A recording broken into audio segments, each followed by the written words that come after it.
Welcome to Truth in Life Today with Congregation of Dot Ariel, Jewish believers in Jesus and teachers of spiritual warfare. If you'd like to speak with us tonight, call 618-924-1851. And now, here's the lovely and talented producer Deb.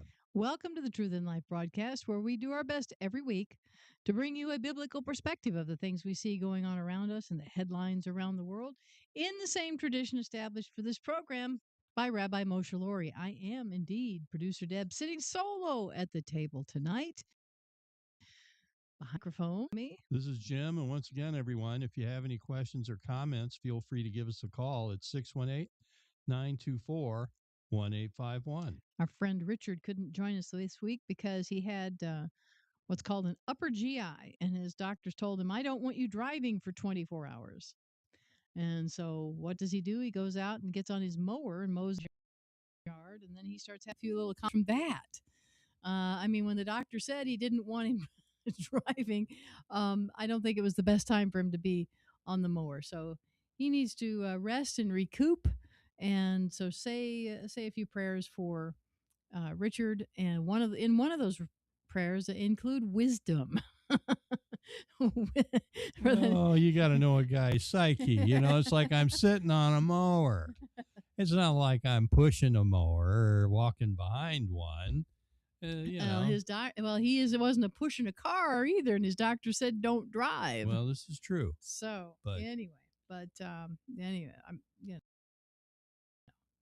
I'm assuming that was because of the anesthesia type thing that was going on there, but still, yeah.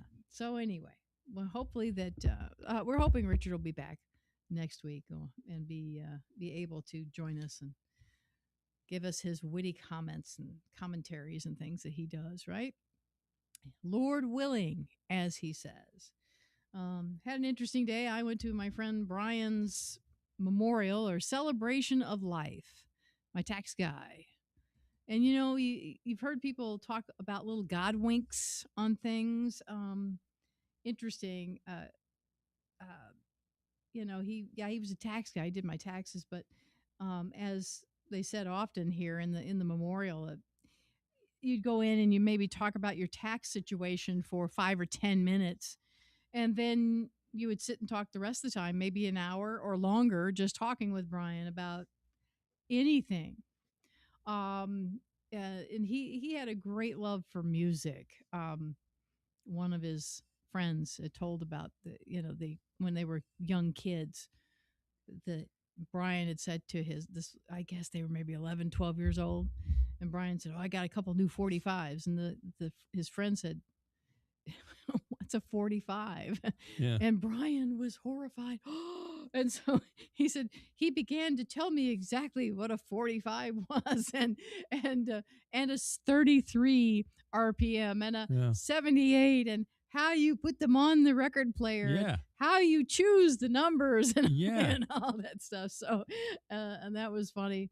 I had those when I was a kid too. Yeah, of course. So, and you probably did too. I had those. I had my little 45 player, when I was a little kid. So, but when I first heard about Brian passing, I had to, I was like, well, I want to send flowers. When I found out his memorial arrangements, so, and what came to mind were some lyrics from a James Taylor song, Fire and Rain. Yep. I've seen fire and I've seen rain.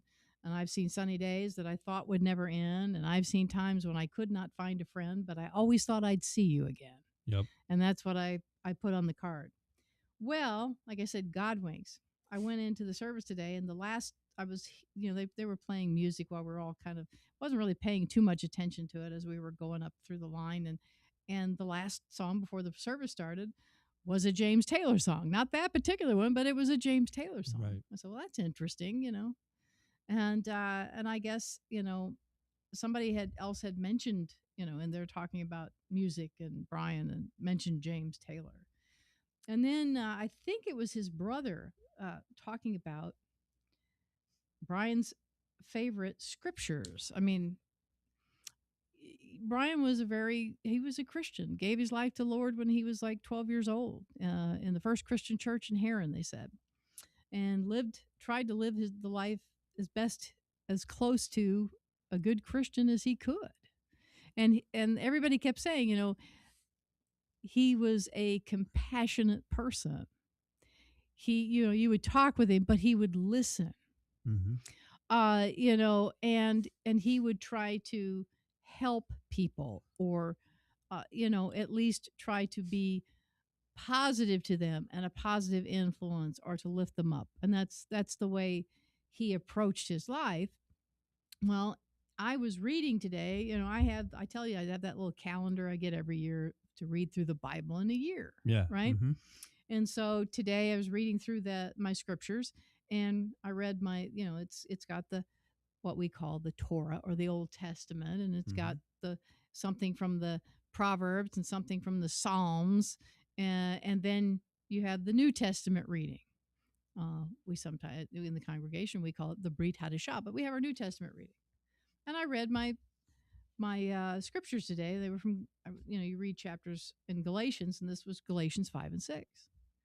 And so I'm sitting there in the service, and I think it was, like I said, I think it was Brian's brother saying that Brian liked these. There were particular places in the Bible, and that's why he liked to do the best to pattern his life after. And they said his favorite to go to in the Bible was Galatians 5 and 6. And I just thought it's amazing. In my little calendar today, April 9th, Galatians 5 and 6, and that's the day of Brian's memorial. I just thought that was interesting. So I said, well, I'm not going to read it all, but I'll read a few little, because I think God's got he's got us, kind of centered in on this a little bit. It's like, oh, Mm-hmm. Galatians 5 and 6. Maybe we should look at it a little. I'm not going to read the whole thing, but I'll read a couple of verses out of it. Paul writing here, he says, and this is the Message Bible. This is the plain English, that I've talked about before. This Eugene H. Peterson, he tried to put the Bible's verses into more of our modern day way of speaking. But this is in Galatians 5:13. It is absolutely clear that God has called you to a free life. Just make sure that you don't use this freedom as an excuse to do whatever you want to do and destroy your freedom. Mm-hmm. Rather, use your freedom to serve one another in love. That's how freedom grows. For everything we know about God's words is summed up in a single sentence: love others as you love yourself. Yep. That's an act of true freedom. If you bite and ravage each other, watch out. In no time at all, you will be annihilating each other. And where will your precious freedom be then? My counsel is this: live freely, animated and motivated by God's Spirit. Then you won't feel the compulsions of selfishness, for there is a root of sinful self-interest in us that is at odds with a free spirit, just as a free spirit is incompatible with selfishness. These two ways of life are contrary to each other, so that you cannot live at times one way and at times another way according to how you feel on any given day. Why don't you choose to be led by the Spirit and so escape the erratic compulsions of a law-dominated existence? And over in Galatians 6, Paul had mentioned nothing but the cross is what it's titled. Live creatively, friends. If someone falls into sin, forgivingly restore him, saving your critical comments for yourself. You might be needing forgiveness before the day's out. Stoop down and reach out to those who are oppressed. Share their burdens and so complete Christ's law. If you think you are too good for that, you are badly deceived. And so these are some of the verses out of Brian's favorite chapters on how to conduct his life. And he did do that. He tried to reach down and help up others. You wouldn't think a tax guy in a tax office, but he had his way of reaching out and uplifting. So that's the lesson for today, I think. Mm-hmm. And it's too bad he died so young. Yeah, it's kind of weird. Yeah, he was 3 years younger than me. Yeah. So I think he was going to be 61 in May. Yeah. So it's that's pretty young, wouldn't you say? But he um, he lived his life well. Mhm. So, and that's, and I mean, I was getting up today. It's like, oh, am I gonna go? Yeah, I gotta go. I need to go. Because this. I mean, I knew Brian. You know, it's just hard to get yourself out of bed motivated. And then the old words of Yogi Berra comes in. You better go to all your friends' funerals, or they may not come to yours. Yeah, yeah. you know, so you know, Love so Yogi. yeah, yep. So yeah, so I didn't say all the things I said. yeah, right. I know. Tip of the hat. So anyway, oh, and then this week has been nutty. I've got a couple. First, some people are calling Donald Trump the Antichrist, and then we've got others on the other side. Rabbis are calling him the Messiah, or that they're saying he's going to usher in the Messiah. Mm-hmm. And I saw Rabbi Vern shared a video with me of that.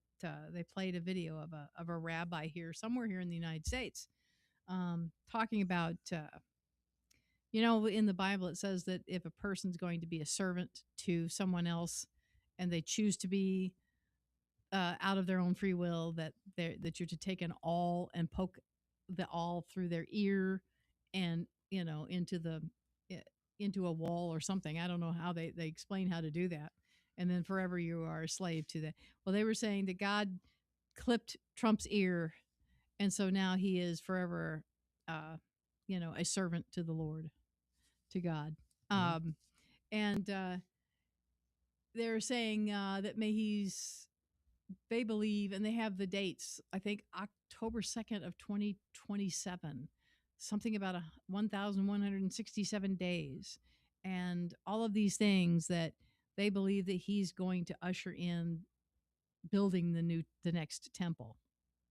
Now, we, of course, Richard's brought us the Bible codes, right? Mm-hmm. And in one of the Bible codes, I think that's the one that's titled Donald Trump 45 or something, the number 45's with it. This was in his first term. And that scripture comes up that he's called him to build him a house. I can't quote it exactly, but it's in there. So it's interesting. It's like out of the blue, this comes up. So we've got all of the, I mean, just it's nutty out there. Let's just say it. It's nutty out there. It Everybody's is. nuts. Yep, they are. And this is one of the things I got from Breitbart, um, written by Ian Hanchett, it says here.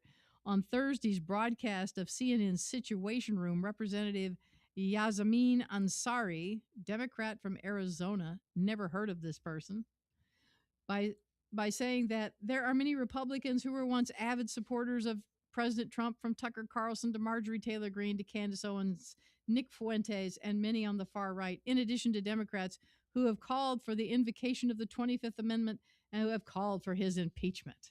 Mm-hmm. So all this is going on right now. Co-host Pamela Brown asked, "So you're calling for both President Trump and Defense Secretary Pete Hegseth to be removed from office for their actions during the war? What specific impeachable offenses do you believe they committed?" Well, if they can't come up with something, of course, I'm sure they're going to make something up. But Right. this is the answer. Well, first, starting with Donald Trump, I want to really emphasize the fact that I think the messaging and his rhetoric over the last couple of days, and specifically on the morning of April 7th, when he took to Truth Social and essentially threatened a genocide against 90 million Iranians, saying a whole civilization will die, following days where he said he will blow Iran back to the Stone Ages, that demonstrates that he is mentally unstable and unfit for office. Mm-hmm. That's her take on it. Yeah. I think this is a woman. The fact that there is now this fragile ceasefire doesn't change the fact that he said those things, and that he put the entirety of the world at risk in this war. We have seen that this is not a partisan issue anymore. There are many Republicans who were once avid supporters, and I've read them here: Tucker, Marjorie, Candace, Nick Fuentes. In addition, they want to call for this 25th Amendment. And look at where we are now after 40 some days of this illegal war. Now that's the other. I point out these words. These are the little catchphrases they use. Mm-hmm. Oh, he's unstable, unfit for office. Oh, it's an illegal war. Mm-hmm. According to what? Yeah. You know, he's the president of the United States. America is not safer. America's service members have died. Thousands of innocent civilians have died. There are over 1 million people displaced in Lebanon. We just saw the deadliest day of war in Lebanon with 200 civilians killed and more than 1,000 wounded. Guess what? That's not our problem. Right. We're dealing with Iran. Israel's dealing with Lebanon. Yep. Why? Because Lebanon is shooting rockets over into Israel. Right. And Okay. Iran's shooting rockets everywhere. Everywhere to everybody. Yeah. They're under foe. We're going to hit you. And so they're saying this is a man who is a clear and present danger to this country. I think it needs to be impeached or removed for office. And I'm very glad that so many of my colleagues have supported this assessment as well. So this is the next game that's being played. They come up with all this stuff from all different directions.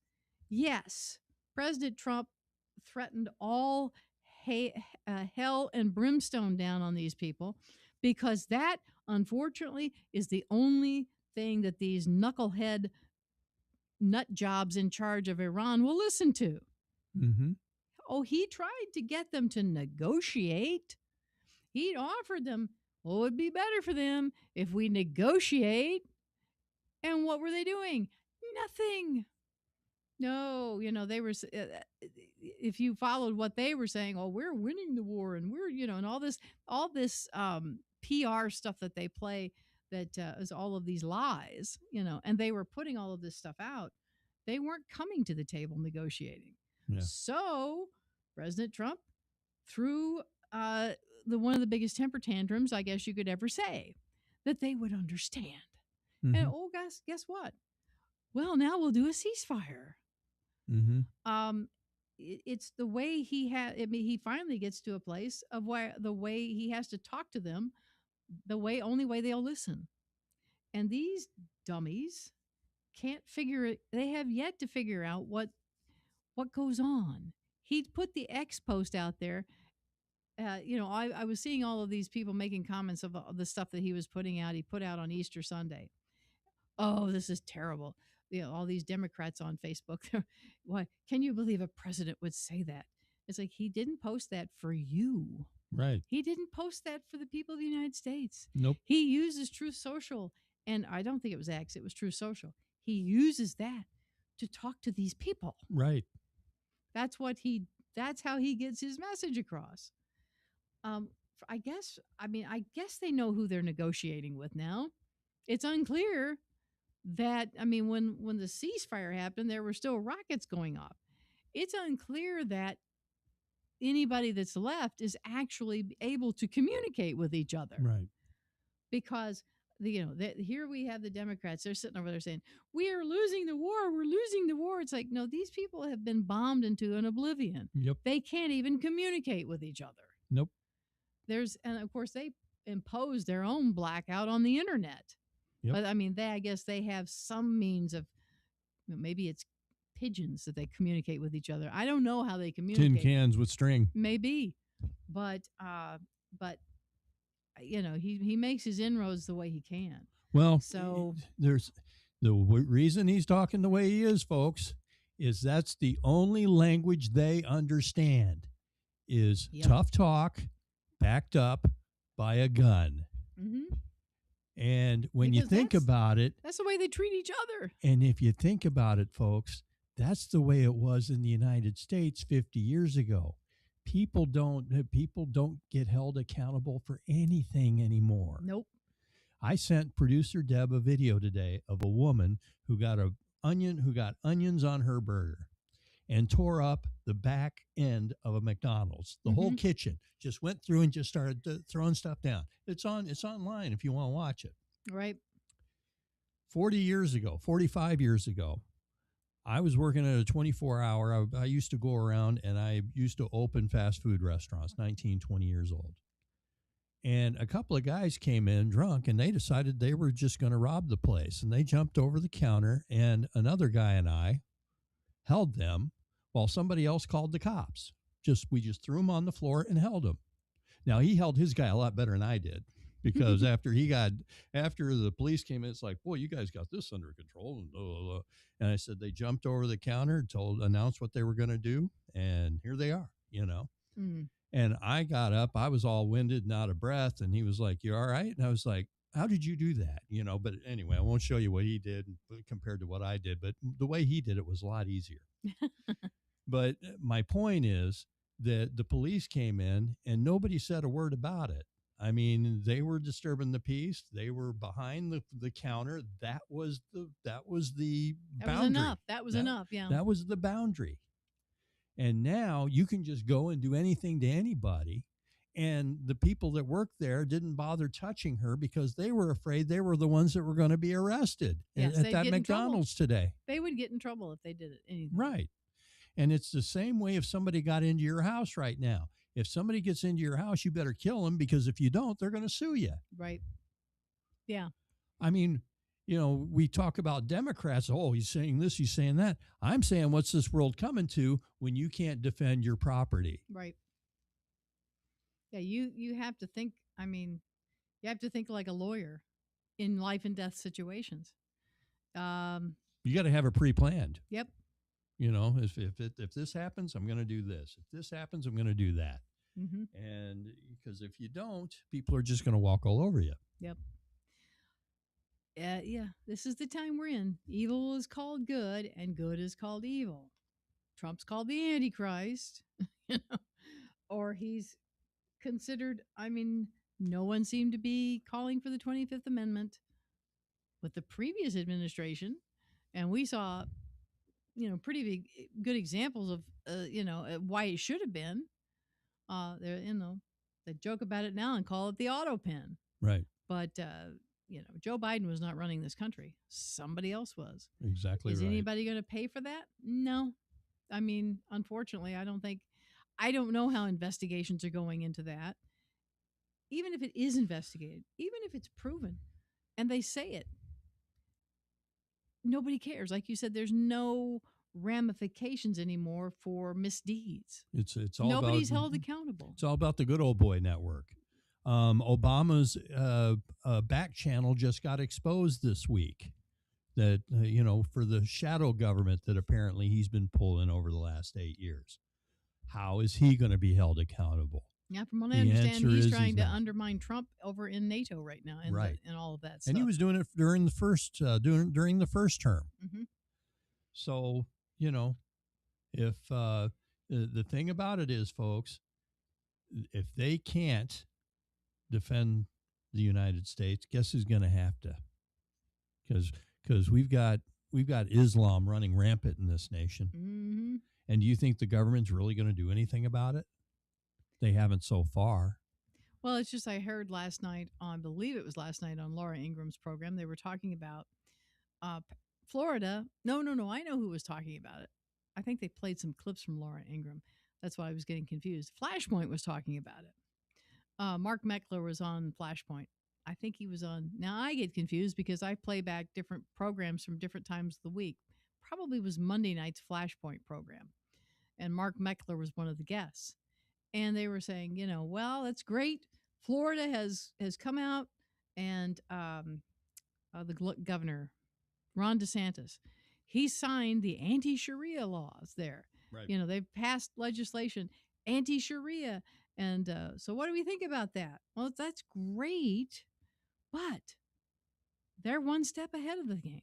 Right. And that's what Mark Meckler pointed out. He said, that's fine, but here's the thing. They're putting their people into our government. They're running for offices and getting into places where they can pass legislation.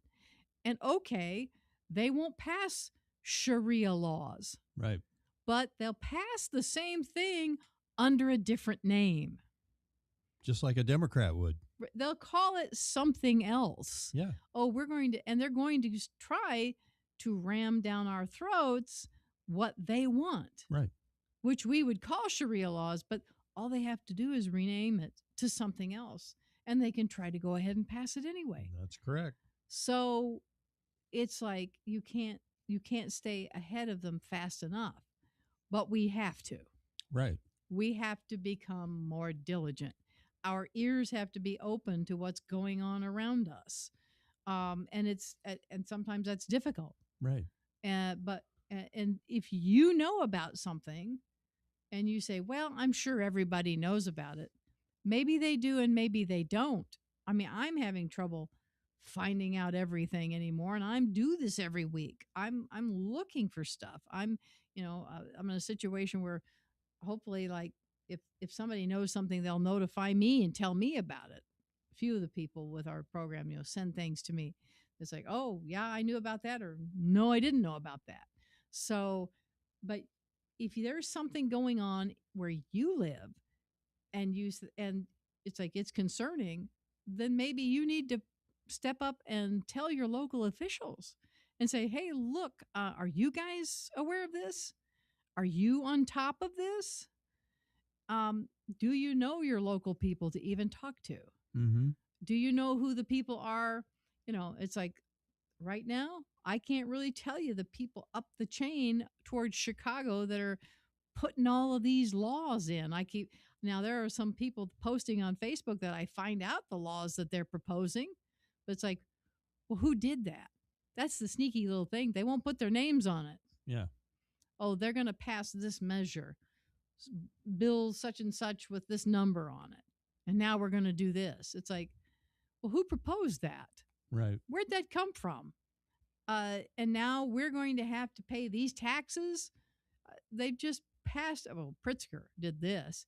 He took away all of the road funding in this, and he put it all back in Chicago. 85% of the budget to keep up the roads in Illinois is now being redirected to Chicago.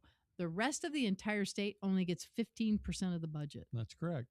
And there are things that have been put into the works that they've taken money away from. Right. To put up towards Chicago to make sure that he still gets the votes for the things he wants. Right. And guess where Islam's taking hold, folks, in the state of Illinois? In Chicago. In Chicago. I saw an article the other day in the town of Des Plaines. I spent my first 5 years of life there, and I was kind of, nothing surprises me anymore, but I was a little surprised that Islam had taken hold in Des Plaines. That's where the first McDonald's was after Ray Kroc bought it. Mm-hmm. Put it in Des Plaines, Illinois. Yep.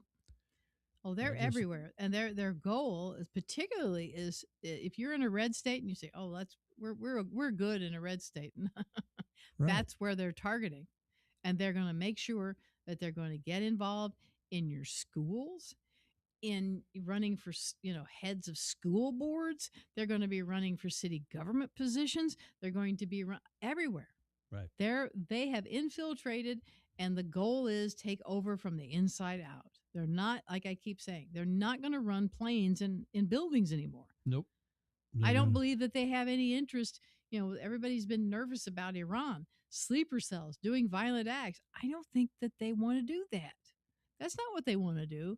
They want to seem kind and caring and work their way in and get we're going to help feed people. We're going to help clothe people. We're going to get involved in education of children, all of these things. And they're going to try to kill you with kindness, right? And then when they get enough power, yes, they're going to implement a law that if you steal something, I don't care if it's a pack of gum, you're going to get your arm cut off. Right. And so, yes, you can pass all the anti-Sharia laws you want, but if you allow these people, they've gotten in over in Britain. Now, the government there in Britain is so bad, they don't want any trouble. So these violent things happen over there, and it's shoved under the rug. And if you are a person over in Britain, now they don't have freedom of speech written in any kind of constitution over there. Nope. So then what do? They throw you in jail. Yep. For inciting violence with your words, with rhetoric. And so you go to jail. Meanwhile, the people who commit these acts over there, raping girls, all of these things that go on over there, And boys. and boys as well, terrible things. Oh, we don't talk about that. Oh, we don't. We can't talk about that. And they've got Muslims head of. They've got a Muslim. What is he a head of in? What do they call that head of in London? The guy that's He's the mayor. Mayor. They call it mayor. Okay, Yeah. he's a mayor. He's the mayor of London, who's Islam. And what are they doing? They have calls to prayer in the streets. Yeah. Right. And they're already having calls of prayer in the streets in New York. In New York. That was one of the other guests on Flashpoint, and I'm sorry I don't remember his name, but he was hearing all of these calls to prayer in New York, and so he said, "Okay, if you're going to do all these calls to prayer in New York, then I'm going to take to the streets." And he had one of the largest, and Mom Donnie signed off on it, a Christian prayer in Times Square. Thousands of people showed up. Mm-hmm. Now, we didn't hear much about it on the news, but he said, "Hey, if they can do it, then we're going to have to take ground back, and we're going to have to, that's what they're doing when they go out in the street and they have these, where they get in the roads, on the sidewalks, block traffic, do all of this stuff to have their, they lay down and have their prayers to Mecca or wherever they pray to. I mean, that's conquest. Mm-hmm. They're taking territory. They're taking ground. Well, we're going to have to take it back. I'm kind of surprised Mom Donnie signed off on that. Well, right now he's in the stage where he's trying to gain favor. Mm-hmm. Okay. He's trying to reach out and, I'm this wonderful person. And yes, it's unity. And, he's doing a little bit of his, I don't know what you would call it. It's sort of like the what do they call it? The from the 60s, they did the movement where they were trying to peace and love and all that kind of stuff. He's trying a little of that to try to win people over. Don't believe any of it. I don't even. He's doing an act right now just to try to get everybody to think, oh, he's a great guy. Mm-hmm. He's allowing this and he's doing that and he's bringing unity and he's trying to help all these people. We're six, kumbaya. Yeah, that kind of stuff. That's what he's. Give peace a chance. Yeah, that's what he's up to right now. And there's a term for all of that, but I mean, so anyway, it won't last. It won't last. When he came out with Are you saying he's acting like a hippie? Yeah, he's yes. I mean, when he learned, because when he came, right, remember when he won? Yeah. And he came out with that speech? Yeah. And it sounded like, at any moment he was going to yell Allahu Akbar. Yeah. He was yelling at everybody and they were like, "Wait a minute, where's Mr. Smiley Face, Mr. Congenial? What happened there?" So it's like, oh, okay, better trot this back a little bit. Better make myself look a little bit better in my image, Yeah. So I don't know how many consultants he's got. I'm sure there's people in there consulting away, because he's been put in there by exterior forces that Mm-hmm. want to change the government of the United States. He's backed by Soros money. He's backed by all of that machine. So they probably told him, cool it. Mm-hmm. We want to keep this going. Maybe they're grooming him to someday run for president. Well, I was wondering is he the Antichrist? Well, no. Okay. I mean, first of all, read your Bible as to where the Antichrist comes from. I know, but he's acting like it. Yeah, it's over there. Yeah. Okay, somebody has to come from over there. See, nothing. The Antichrist doesn't. We're not in Bible prophecy. That's one thing to think about, folks. The United States is not in Bible prophecy. We're not there. Okay. Okay. Europe's over there mentioned. We know that Persia, Russia, China, all of that is mentioned over there. We're not in this, Mm-hmm. So Antichrist is coming up through all of that. So, and don't know who he's going to be. But unless Mamdani goes home, where he came from. I mean, I don't know where he was born, but I mean, his family, they came over here. So who knows? But we'll have to see. But yeah, you have to ask questions. It's like, why isn't the United States in Bible prophecy? What happens to us? There are various theories. Some folks think, well, think about it. Think about this nation. In an instant, if you have the rapture in an instant, and all of the believers leave the United States, who's left to run it? Mm-hmm. Yeah. Mamdani was born in Uganda. And he spent time in South Africa and elsewhere before, this is during his childhood, before moving to New York City at the age of 7. Mm-hmm. So he is a dual citizen of the U.S. and Uganda. So I know he's not a U.S. born citizen, so he can't be president. Yep. There you go. So unless they try to change that law, just like they're trying to change birthright citizenship and all that fun stuff. Sure. So, but which would probably really tick off Arnold Schwarzenegger, because I think he wanted to be president. I did. So, but anyway, teach those girly men something. Yes. So so think about it. Think about what the United States would be like if the rapture happened, and you've got all of the secular, atheist, communist, unbelieving people left here to run the United States. Yeah. Would it be any more a Judeo-Christian nation with all of the Christians are gone?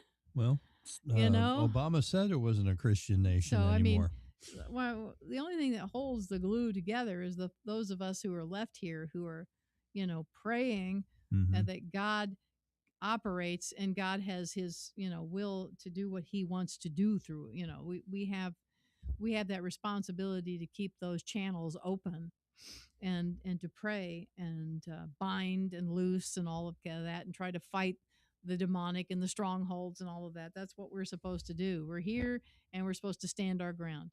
As Rabbi used to say, taking authority of the 10 yards, we're supposed to be doing that. Now, you remove all of that, what are you going to have left? Yeah. Are you going to have the great and mighty United States of America left? Right. Yep. So, I don't know. That's one theory. Who knows? Other people have postulated that we get hit by a nuke and we're taken out and taken down. That's a possibility. So, everybody's yelling about what is there. Trump's crazy, and let's take the 25th Amendment. He was talking crazy about and putting our lives at risk by talking about trying to take Greenland. It's like, no, he wants Greenland to put a golden dome over us. Yep. Because right now we're sitting ducks. Anybody could fly a intercontinental ballistic missile right over the top of the world, right into us. Right. And if Iran can't do it, I mean, they lied, right? They got a missile that they know can reach Europe from where they are. I'll just put one of those up in Russia close enough. Yeah. And I bet Russia has better technology because their scientists were a little smarter. So who knows what they've got that they can launch, These are some of the things that everybody who's clutching their pearls and shuddering, oh, Trump, he's going to get us into war. He's doing so many, he's got so many things, peas under cups on the table, right, that he's running around. The United States is broke. We're broke. Yep, we sure are. The only thing that backs up the U.S. dollar is the petro money. And Trump's aim was, okay, I can't possibly pay off the debt. Nobody can pay off the debt. I don't care what we did. If we took all the money that there is right now and slammed it to there isn't enough money to pay off the debt. No, there isn't. So what does he got to do? I got to grow the economy to catch up enough to try to at least catch up to pay the interest on the debt, Mm-hmm. right? We Yep. got to turn this around and make the United States prosperous again. So, how am I going to do that? Well, I've got to get manufacturing back in the United States and I got to get us pumping oil again. So, what's the best way to do that? Well, we got to shut Iran down Mm-hmm. and then stop Europe and all those places buying all that money from these gangsters. Yep. Buying their oil with all that money from these gangsters Mm-hmm. and make them come back to the United States because we can pump them oil. Yep. And then maybe we can dig ourselves out of the hole we're in. He's a problem solver, right? He's Right. trying to look at this. It's like, how in the world? So he's got the economy on the back of his mind. Plus, he knows we're sitting ducks, and he knows that Russia knows and China knows we're sitting ducks. So he's got to try to do something to build up our protection and our military. We had no military. People were like, well, I'm not going to be under Biden. I'm not going to risk my life. Right. They don't have our back.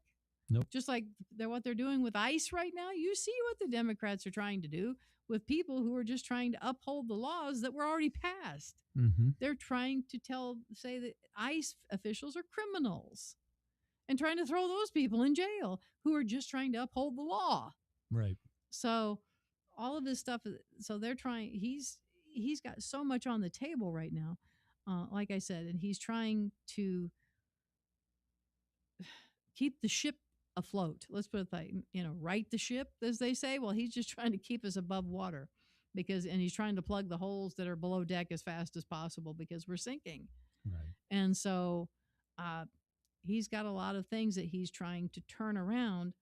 People think he's nuts, but he's speaking the truth about situations, and nobody wants to hear it, and nobody wants that to be brought out because it shows not only the outward forces that are attacking us, that are trying to take over, but it also shows the ineptness of the people who are in office Mm-hmm. right now who have let this happen.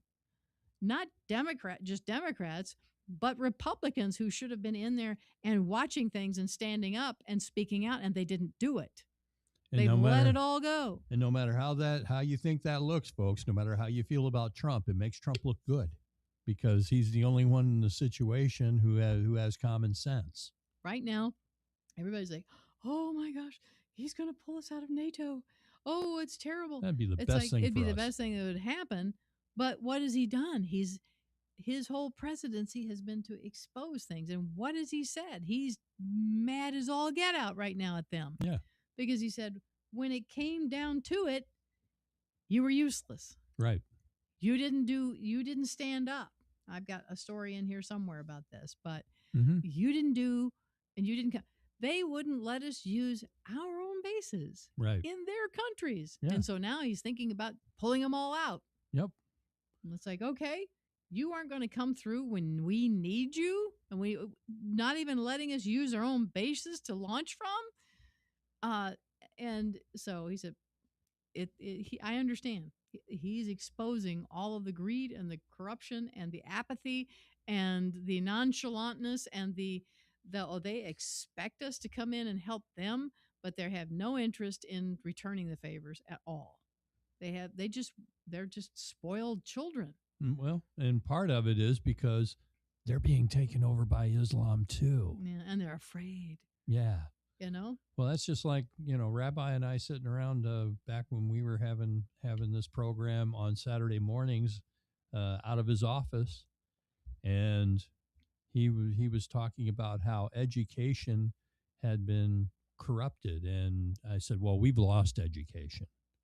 And I said, if we've lost education in a couple of generations with the attitude that people are getting, all they got to do is wait for us to die out. Yep. And, then it's really going to go to hell. Yep. So like I said, when I say that the United States is not mentioned in Bible prophecy, the decay from within, just of our own We're people. doing ourselves in. Yeah. I always say in all of this stuff, it's like, everybody's like, oh, those Democrats are not. they're nuts. It's like, have you looked? I mean, I'm not talking about the people in office. Have you looked at the fact of how much of the United States population, the people themselves, are supporting this? Right.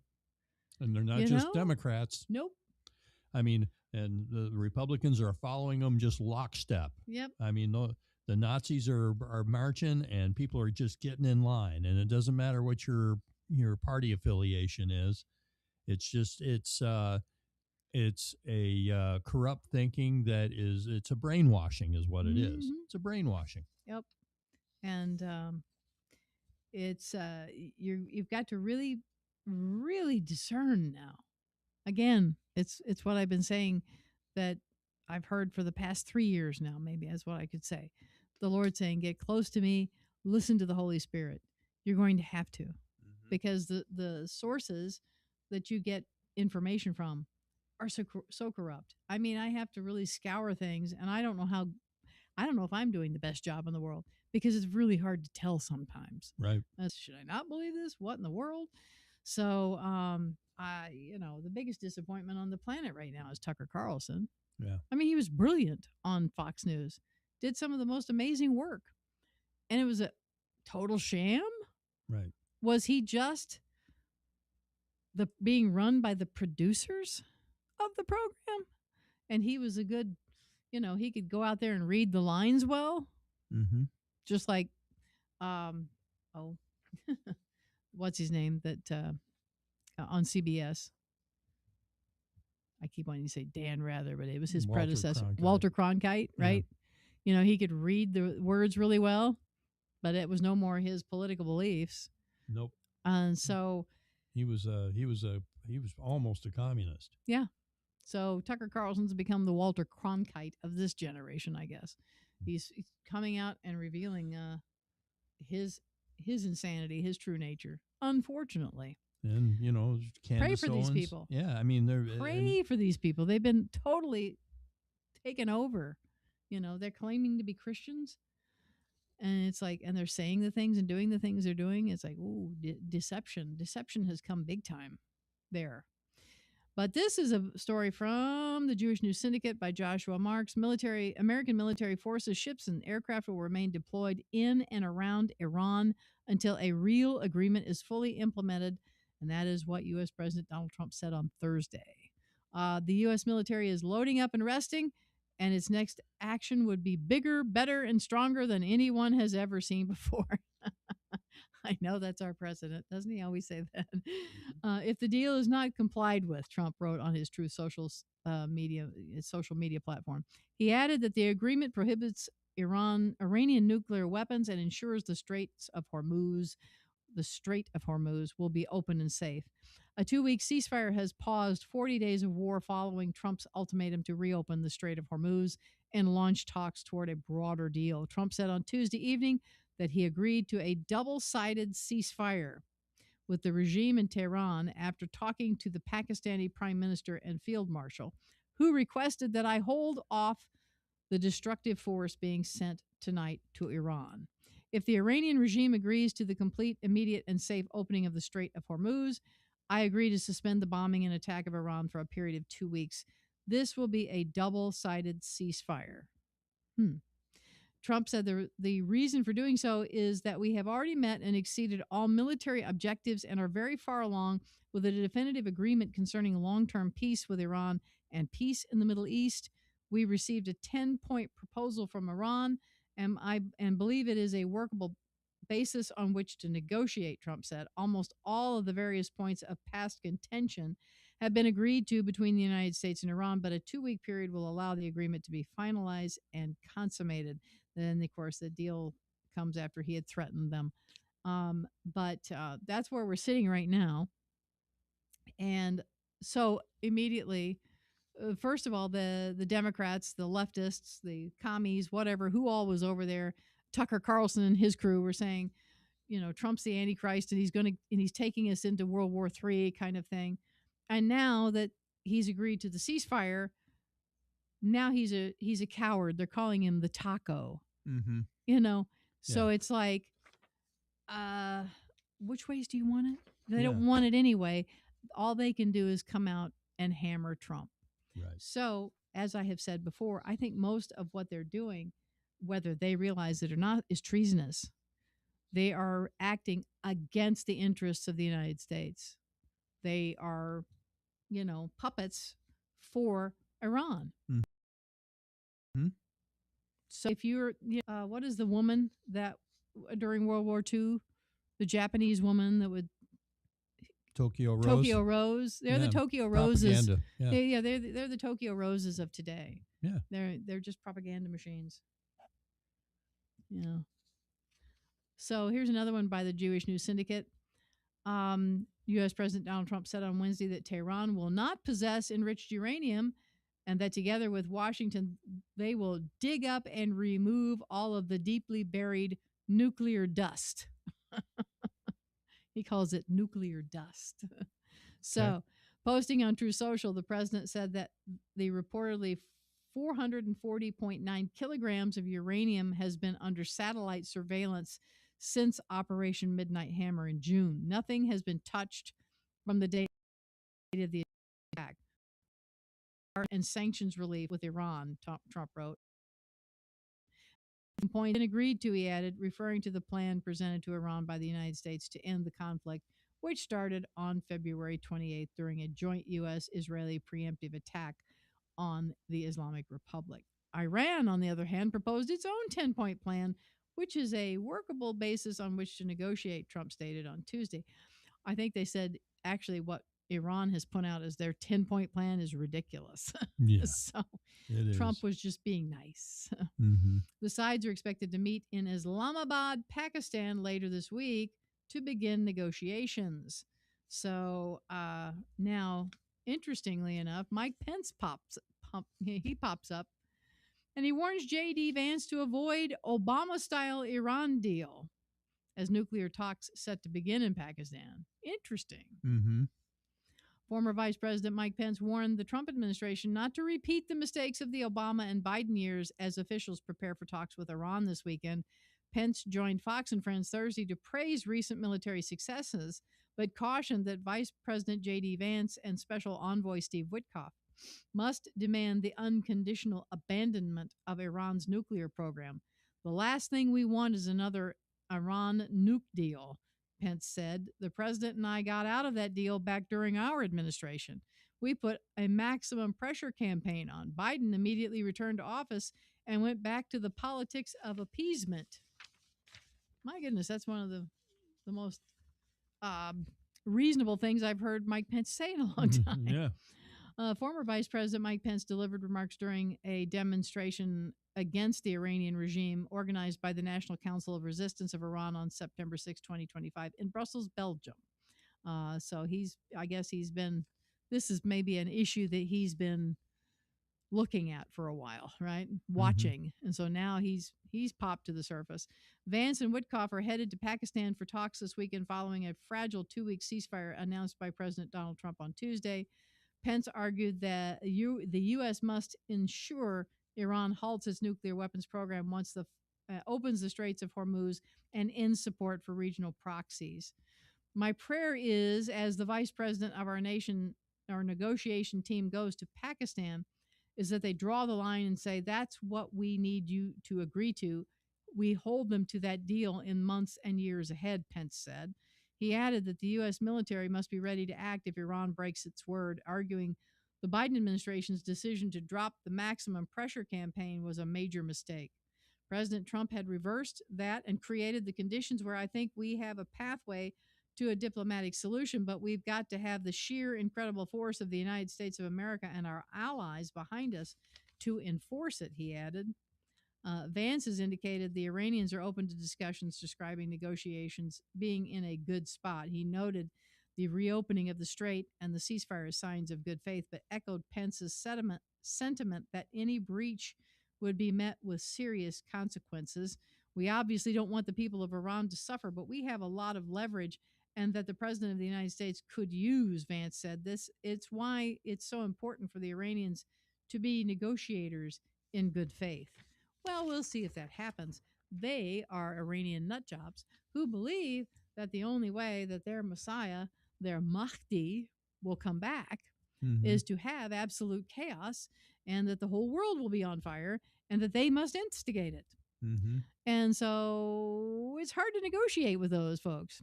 And they are willing to kill themselves and everybody else to achieve it. Exactly right. And those people are still in control. So, It's like Rabbi used to say, if they want their 72 versions, he says, I think we ought to take a strong interest in making sure they see them. yeah. And when they do see them, we hope they're nuns with guns. yeah. Yep. So,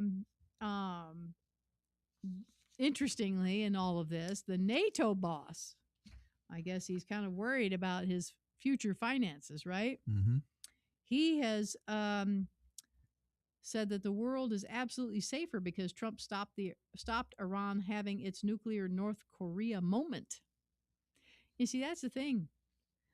North Korea has nukes. Sure. And these folks were about ready to get it too. And everybody that's like, oh, like I said, the pearl clutchers, oh, he's gotten us into this war. From what I'm hearing or what I had heard, and even the negotiators that went in with Witkoff and Jared Kushner bragged about they could make 11 nuclear weapons. Yep. And then from what I'm understanding, what caused the relaunch into this situation is it was estimated that they were 2 weeks away from doing it. Right.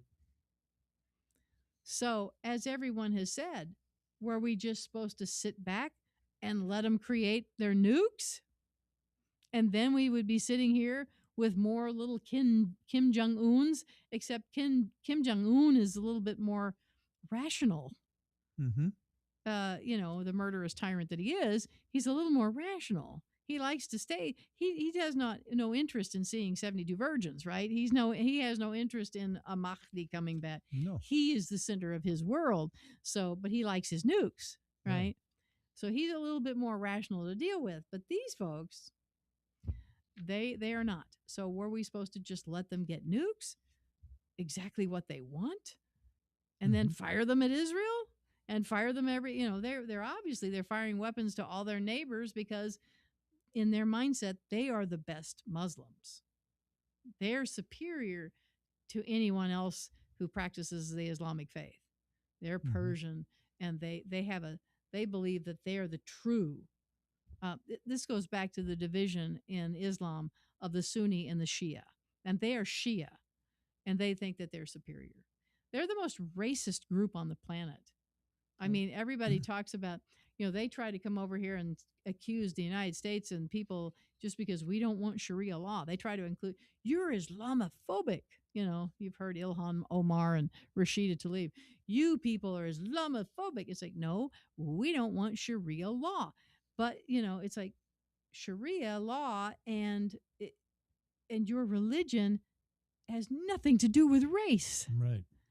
There's people all over the world that practice some form of Islam, but they are racist to each other. Right. The darker the skin of the person that's practicing Islam, the more racist the other Muslims are against them. Yep. They practice that. You have to be of a certain color for them to, really, that's like the kettle calling the pot black, right? Yeah. They're set to accuse us of being racist and Islamophobic. But I guess what gets me is the nature of the word Islamophobic. Like, you're afraid. We are not afraid of people who are Islamic.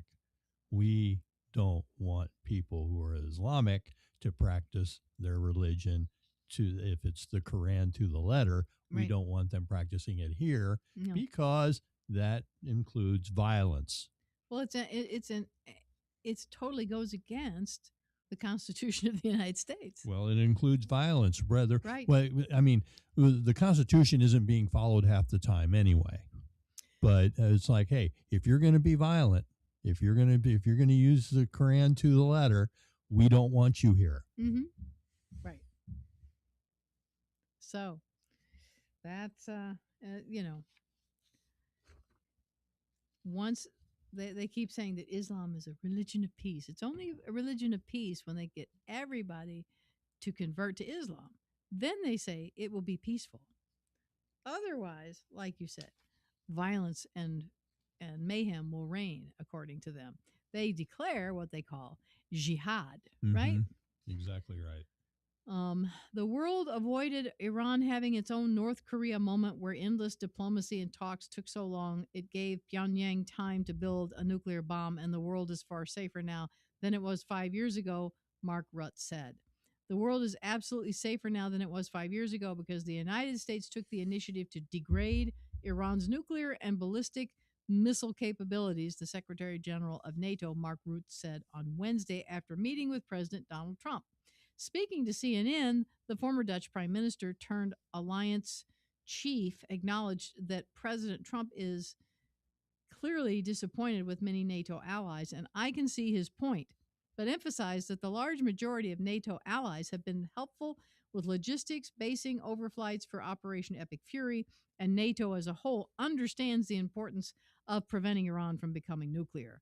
Challenged by the CNN host on whether it would have been better to prevent an Iranian nuclear bomb with diplomacy rather than strikes, Rutte compared the situation with North Korea, where years of talks dragged on so long, Pyongyang eventually succeeded in getting its own nuclear bomb before the international community could figure out what to do about it. He said of NATO backing Trump preventing the same thing happening with Iran. NATO allies are with him when it comes to the aims of taking out, degrading the nuclear and ballistic missile capability of the Iranians. We run the risk that this leads you to the North Korea moment where you talk so long. At a certain moment, it's beyond the point where you can still get this done because they would have gotten their hands on the nuclear capacity. I support the president, and I know large parts of Europe do when it comes to taking out the capacity of Iran to export chaos to the region, to Europe, and to the whole world. They are one of the main enablers of Russia's war effort in Ukraine. We all know this with the drones. It is an existential threat to Israel if they get their hands on a nuclear capability. It's great to try to negotiate it away, but we always knew that with North Korea it took too long, and then North Korea had its hands on nuclear, and you cannot negotiate any longer. They have that power. What is now an alternate future where President Trump didn't step in to prevent a nuclear Iran would have been a big risk for Europe. It's existential for Israel. It's existential for the Middle East. So the whole world is now safer, Rutte said, starting with NATO, and Europe really is cognizant to the importance of this change, he said. The whole world is safer by this president degrading those capabilities. This is by many in Europe acknowledged, and they understand that continued talking to get this done would have brought us potentially past that moment where you can still deal with it. NATO has always taken the position that degrading these capabilities of nuclear and ballistic missiles is crucial, and that Iran can never get its hands on those two capabilities. There is widespread support within the alliance for that, and thanks to President Trump's leadership, degrading those capabilities is really important for your and my safety here in the U.S., in Europe, and in the Middle East. Now, why couldn't NATO have done it? Because NATO is a paper tiger. Well, yeah. Why did it take Trump? They always depend upon the United States to come in and deal with it. Oh, we'll back you up. Oh, we're grateful for you doing it. But I mean, that's nice of him to say. But what use is NATO? Especially when the nations in NATO are saying, no, you can't use us. You can't. No, we're not wanting involved in this. We don't want any part of this. Oh, no. And they say that, I think Keir Starmer has absolutely severed the relationship between the United States and Britain with his actions. What? So it's very interesting out there. Again, I see this in terms of so goes Israel, so goes the world. In Bible prophecy, I believe that nations are going to be taken out, others are going to come in. This whole board of peace is what I'm watching. This is, I think that NATO and all of this United Nations, everything is being diminished. We see it for the weakness it is. Yeah, it's withering on the vine, isn't it? It is. And I think that as soon as Trump can get everything, all the ducks in a row, all the peas and underneath all the cups in a row, that this board of peace you'll see coming out and taking strength. Mm-hmm. And that's going to set us up for the end times. And it's not all, we're not going to see sunshine and roses and unicorns dancing by and all of this fun stuff. We are heading still further into the prophetic, into the end times. Yep. But you have to sit here and watch things in terms of that. Everybody gets nervous, and it's like, yeah, there's a good possibility that the United States is going to crumble at some point after Donald Trump is out of office. There Yep. is, I don't see anybody out there on the runway waiting in the wings, to come in and take his place. There's not a person of that dynamism, I guess you could say. God anointed him for the moment. Mm-hmm. Not to say that he's a perfect person, not to say that he's Messiah or anything like that. God puts kings in place and God takes kings out. Now, I don't know what God's plan is down the road for the United States. We have to trust in him that he's going to take care of us. But there's no promises that he's going to keep the United States. There's no promises in the Bible to say, so we have to follow and watch and keep our eyes on Israel and understand what's happening and keep your prayers alive and keep focused on the Lord. And you do what he tells you to do on a daily basis. Yep. Yeshua reminded us, we don't have tomorrow. We're not guaranteed tomorrow. Nope, we're not. There's plenty to fill up today. And we're to keep our eyes on today and do what he tells us to do for today. Yep. And then tomorrow we'll get up and we'll ask him, Lord, what do we want? What do you want us to do today? And we have to concern ourselves with the day. But he doesn't leave us without knowing the times and the seasons. But I would argue that you've got to get on his calendar and you've got to start watching his appointed times and what he has. The church has rejected all of that. We have our holidays, we have our Christmases and our Easters and all these things. It's like, no, you have to get back on God's appointed times so you'll know where we are in time.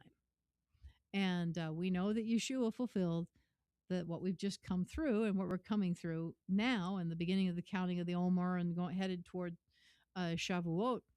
But we know that Yeshua fulfilled Passover and unleavened bread and first fruits, and that the giving of the Holy Spirit and to the church and the birth of the church happening on Shavuot. But we know there are 3 fall feasts coming up that have yet to be fulfilled. Yep. So those are the appointed times. These are the things that we have to wrap our head around. These are the things we have to study for. These are things we have to try to do our best to understand and have God reveal to us and study. And then take care of those around you. Love one another, as it says. And keep your eyes on the Lord and then help those around you. And that's what we have to be concerned about. And stop,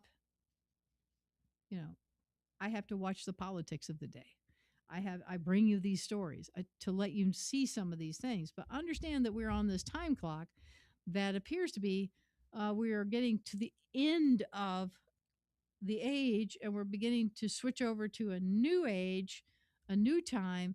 And we're at that, it's going to be quite a rocky time ahead where, we know that Ezekiel 38 and 39 hasn't happened yet. We know that the book of Revelation hasn't happened yet.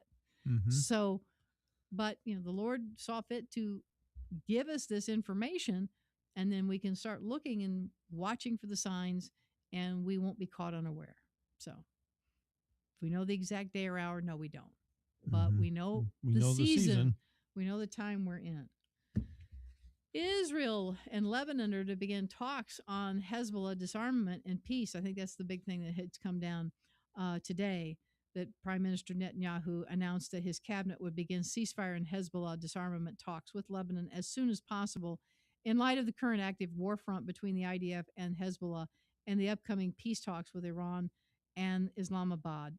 Netanyahu's decision was motivated by Lebanon's repeated requests to open direct negotiations with Israel, the prime minister said, adding that negotiations will focus on disarming Hezbollah and establishing peaceful relations between Israel and Lebanon. The announcement came just minutes before Hezbollah launched a barrage of rockets, triggering sirens in northern Israel. In a video statement later on Thursday, Netanyahu reiterated these points, adding, I have already brokered peace with Arab countries 4 times, and I intend to do it again. Hezbollah lawmaker Ali Fayyad said on Thursday that the group rejected direct negotiations with Israel and that the Lebanese government should demand a ceasefire as a precondition before any further steps are taken. The negotiations, expected to begin on Tuesday, will be conducted between Israeli ambassador to the United States, Yechiel Lecter, Yechiel, I think it's Leiter, and Lebanese ambassador to the United States, Nada Hamada Moawad. Israeli sources told the Jerusalem Post. Michel Issa, the U.S. ambassador to Lebanon, is expected to mediate the talks. Sources said Israeli sources stated that there is currently no ceasefire and that the Israeli forces will remain on the ground in Lebanon in the immediate future to act against any threat from Hezbollah. An hour before Netanyahu's statement, Lebanese President Joseph Aoun said that he was pursuing a diplomatic track on this matter and that it was beginning to be seen positively by international actors, according to Reuters. A senior Lebanese official also told Reuters that Lebanon had spent the last day pushing for a temporary ceasefire to allow for broader talks with Israel, describing the effort as a separate track, but the same model as the U.S.-Iran truce. The officials said no date or location had been set yet, according to Reuters, but that Lebanon needed the U.S. as a mediator and guarantor of any agreement. Sources told the Post that in recent weeks, Lebanon sought to negotiate with Israel mainly to prevent further IDF incursions into Lebanese territory. Negotiation requests with Israel had been passed through officials in both the U.S. President Donald Trump's administration and the French government. The Trump administration reportedly told the Lebanese government to first act seriously to disarm Hezbollah, and then we'll talk with Israel. The French government, on the other hand, attempted to promote talks between Lebanon and Israel. Israel turned down these talks, the source said, as it accused Lebanon of not preventing Hezbollah from attacking, forcing the IDF to act within Lebanon's territory. And so Trump asked Netanyahu to scale back Israel's strikes in London in a phone conversation on Wednesday. NBC News reports on Thursday, NBC cited an unnamed senior administration official as saying that Trump made the request to help ensure the success of the negotiations with Iran. Some of the things that they said were being said later on was found out it was not true. I'm not sure if this is one of them, but they were saying that, in fact, I think I heard Laura Ingraham say tonight, we were reporting things that she said either Reuters or the BBC or somebody was reporting, assuming that they had done their due diligence to check it, and it wasn't. It was all propaganda. And so she said, we've had to come on and correct because we assumed that these legitimate news organizations did the job that they were supposed to do, and they didn't. They just were parroting Iranian talking points, that stuff that went out there. So, like I said, it's really, really tough about this. This is getting into more of the stuff with Lebanon, but that is a separate deal. Of course, Iran was saying, well, we're not going to do a ceasefire until you stop, all Israel from bombing Lebanon. And of course, Trump told him that's a separate deal. Nothing to do with what's going on here. So yep. We'll see how that goes. And then Supreme Leader Mojtaba Khomeini reportedly was missing from mourning events for Dad. I love it that was it Jesse Waters calls him the cardboard dictator or something like that, or the cardboard the cardboard Ayatollah, I think. Yeah. So it's interesting because they keep saying that he's now making these ultimatums, all of a sudden, mean, we got reports for a long time saying, well, he's lost a leg, he's on a ventilator, he's not conscious. Now he's issuing statements. Yeah. Yeah. The It's Islamic, it's Joe Biden in the auto pen again. yeah, it is. Yeah, the auto pen with the Ayatollah. The Islamic ruling regime of Iran hosted mourning MOURNING mourning events nationwide on Thursday for longtime dictator Ayatollah Ali Khamenei, marking 40 days since his elimination, organizing large crowds to honor him, but notably failing to attract the public presence of his son, the current supreme leader, Mojtaba Khomeini. The events on Thursday were the first large scale government mandated assemblies since both Iran and the United States announced, with the mediation of Pakistan, a 2-week ceasefire, ending the active hostilities that began in late February. On February 28th, President Donald Trump announced the launch of Operation Epic Fury, intended to degrade Tehran's illicit nuclear development missile and drone arsenal. He also announced that the operation had killed the elder Khamenei that day. Now, that was immediately taken out, right? Mm-hmm. In conjunction with the IDF, the Pentagon operation has eliminated dozens of senior leaders in the Iranian government, leaving unclear who is running the government and issuing official statements, whether the Islamic Revolutionary Guard Corps, a terrorist organization, or President Masoud Pezeshkian. Pezeshkian is subordinate to the supreme leader, as is the IRGC. So without the confirmed involvement of Mojtaba Khomeini in government affairs, Iranian leadership at press time remains unclear. So the Iranian government announced in March that the younger Khomeini would succeed his father, and while several written statements have been published in his name since then, he has yet to make any public appearances or publish audio messages that could be confirmed to carry his voice. In absence, Pezeshkian and Foreign Minister Abbas Araghchi have made public appearances, including walking the streets of Tehran to assert their authority. Reports on Thursday's marches indicate that Pezeshkian attended them, but Khomeini did not, even though Iranian state media declared that one purpose of the assemblies was to declare allegiance to the supreme leader. According to the Tasmin news agency, Iranian officials mandated mass assemblies through 8 p.m. local time on Thursday to engage in mourning the martyrdom of the Imam of the Ummah, the Muslim community, is what that means. By holding pictures of the martyred leader of the revolution and chanting slogans, the participants expressed their sympathy with him. Tasmin reported also the audience released their cry on the street of the Islamic Republic and declared their allegiance to the Ayatollah Sayyid Mojtabi Hossein Khamenei, the supreme leader of the Islamic Revolution. So that's his whole name.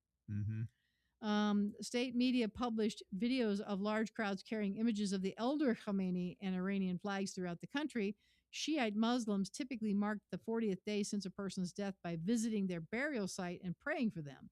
The Iranian government has not confirmed that Khamenei was ever buried, however, suggesting they've kept the supreme leader's final resting place a secret. The independent outlet Iran International reported that many Iranians online questioned the reason for such mass events when there is no tomb to visit. 40 days have passed and his corpse is still lying around.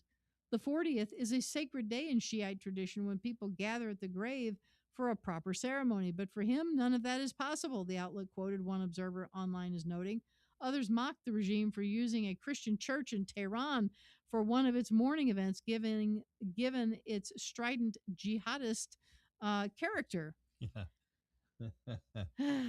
The IRGC separately published a statement on Thursday marking the occasion, declaring that Khamenei was as influential in his lifetime following his death and celebrating that Iran had allegedly delivered 100 lethal blows to the United States without elaborating.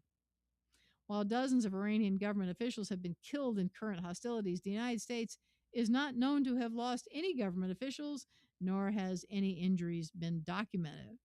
I will say this, I can't remember the exact number, but I did see, I think that somewhere around 900 IDF soldiers have been lost in this whole conflict. Mm-hmm. So, everybody's complaining about, oh, we're 30 some odd days into this skirmish here, 40 days, I guess, since this is the 40th thing for him. Um, and, we have not lost, we've lost some, but we have not lost nearly 900 people. No. So,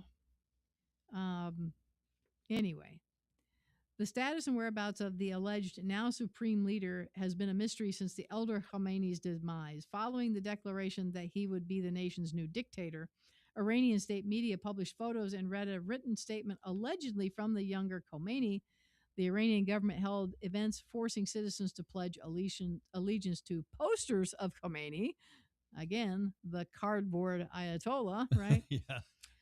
But he is yet to be seen in public. In the absence of information, wild rumors began spreading alleging that Khomeini was severely injured, hospitalized, or unconscious. Some rumors also claimed that he was homosexual, but did not explain how that would impact his ability to appear in public. Unless they pushed him off a building, right? That's true. Yeah. On Monday, the UK Times reported that Khomeini was unconscious in a hospital in Qom. On Tuesday, the Washington, D.C. website Axios reported that American and Israeli officials learned on Monday that Khomeini had directly intervened to ensure a ceasefire. None of the authorities of countries involved have confirmed any such rumors. Mm-hmm. So, like I said, see, this is Breitbart News, and they can't even find out. Right. Well, it's a fact that he was not in a bunker, the supreme leader, when this attack was made, and it could be that if a bomb got close enough, he was obliterated, and wherever he laid, that was his burial place. So, well, there was a picture of the Ayatollah, the Khomeini, the one that died on the first day. There was a picture of him, his body. Yeah, but that was underground. They said that he was above ground. So, okay, so if they found him underground, I mean, he must have fell, 30 stories or something to his death. Mm-hmm. So, once again, that could be his tomb. Yeah, I mean, they could have left him in there, or I don't know what they did with it, or they could have tried. They showed workers trying to get to his body in that picture and trying to get him out. I'm assuming they've got his body somewhere, but who knows where. Saudi Arabia and Iran hold first talks since the war. The governments of Iran and Saudi Arabia confirmed on Thursday that their respective foreign ministers held a phone conversation the night before, the first known direct contact between the two countries since Iran began a sustained bombing campaign against Saudi Arabia and its allies in March. Yeah, they weren't making any friends. Mm-mm. Iran has engaged in a sustained missile and drone bombing campaign against its Gulf neighbors since February 28th. This conflict appeared to end on Tuesday night when President Trump and the government of Pakistan announced that the two sides had agreed to a 2-week ceasefire.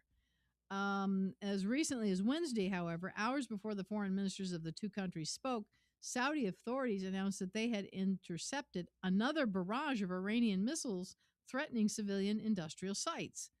Saudi Foreign Ministry confirmed on Thursday that its foreign minister, Prince Faisal bin Farhan Al Saud, held a conversation with his Iranian counterpart, Abbas Araghchi.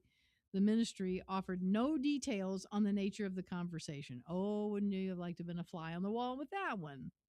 During the call, they reviewed the latest developments and discussed ways to reduce tensions to restore security and stability in the region. Ministry shared. I wonder what that phone call went like, right? The Iranian Tasman News Agency reported that the Iranian government had similarly confirmed the phone call and added the detail that Araghchi used the opportunity to complain about American aggression. I hate those Americans. Yes. Ah, Rashid, come help me. Yeah. It did not share if the Saudi foreign minister similarly objected to Iran's regular bombing of the country, which had played no part in American and Israeli military actions. Yeah, how about you guys bombing Saudis stuff, right? Oh, we weren't bombing. We didn't have any bombs. Yeah, right. Explaining the latest developments in the region after the announcement of the ceasefire. Aragchi, emphasizing Iran's responsible approach, stated, according to Tasmin, unfortunately, the American side twice committed military aggression against Iran in the middle of nuclear negotiations process, and this time diplomacy and negotiations have not developed as they act against their obligations. We are All, victims in all this, I yeah, tell you. we're victims. We're victims. That's what they're saying. Anyway, interesting. Yeah, I bet the guy got on the phone and yelled at the guy in Iran. You better back off, dude. It's probably something to that effect, you Yes. know? So I'm getting down close to the the getting down further in my articles here, and eventually we will get to the archaeology articles. But I have this one from Jonathan S. Tobin from the Jewish News Syndicate, and he's covering this, you know, Trump gets called the Antichrist. Well, you'd be shocked at what you see people writing about Israel. Mm-hmm. Oh, People I'm that sure. they're supposed to be good Christian people, right? Mm-hmm. And it says, why is the media obsessed with violent Israelis? Okay. The purpose of a false narrative is about rampaging settlers, quote unquote, and a new death penalty law is not just to smear Israelis, it's to distract attention from Palestinian terror. So, again, good being called evil, evil being called good. They're trying, Israel was attacked and their citizens massacred on October 7th, 2023. But Mhm. yet, Israel is considered the violent aggressor. Yeah. Oh, it's so terrible what they're doing in Lebanon. Oh, Yeah. well, if they just stopped, shooting bombs at Israel, maybe Israel could not have to shoot back. Yeah. But, I mean, if people weren't dying, you would think this was a wrestling show or Yeah. something. The bad guy. Oh, I'm not doing anything wrong.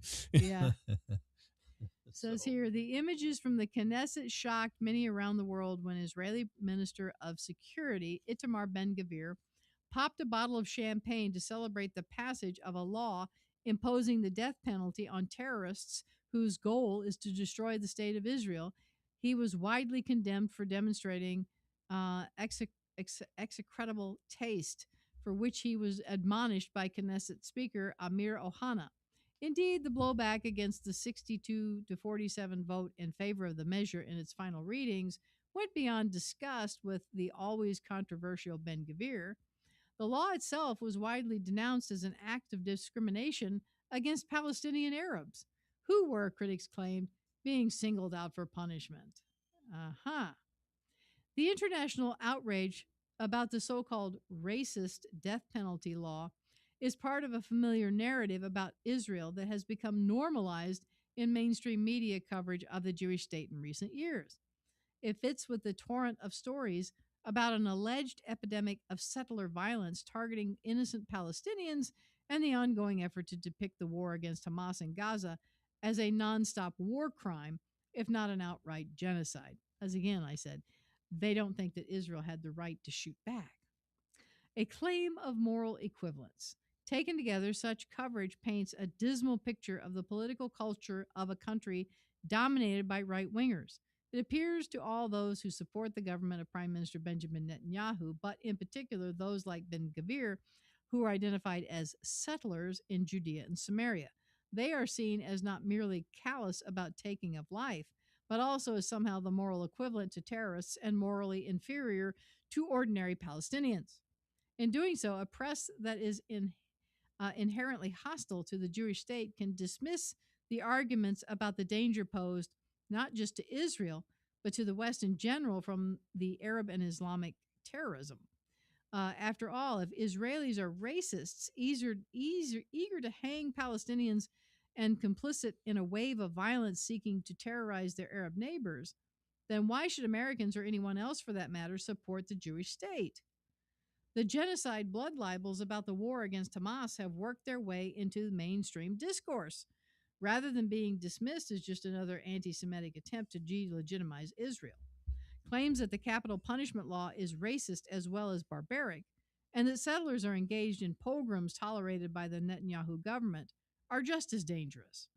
Unlike the campaign to delegitimize a war against terrorists in Gaza that the overwhelming majority of Israelis support, many Israelis oppose the death penalty and take a dim view of the residents of Judea and Samaria for a variety of reasons. And even if they refute the genocide lies because they know them to be false, the Israeli left and even some centrists are all too ready to go along with assertions that a government in which Ben Gvir has an important cabinet post is dominated by extremists who have no place in government, let alone passing laws that offend their sensibilities and alienate the international community. Kind of sounds like our Democrats, right? Against Trump and any of the MAGA Republicans, right? Same thing going on here. I don't know what they do in their Bibles when they see the portions where God told uh, Israel to kill everybody.